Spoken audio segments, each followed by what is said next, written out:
ভর্তা লাভারদের জন্য খুব সহজে একদম সিম্পলভাবে মজাদার একটা ঝাল ঝাল ভর্তা, যেটা গরম ভাত অথবা খিচুড়ি যেটার সাথেই খান না কেন পুরাই জমে যাবে।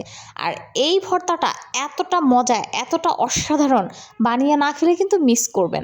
তো চলেন রেসিপিটা শুরু করে দিই।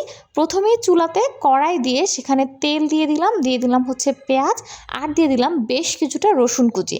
তো এটাকে একটু ভালো করে ভাজা ভাজা হবে, যেন পেঁয়াজের যে গন্ধ থাকে সেটা চলে যায়।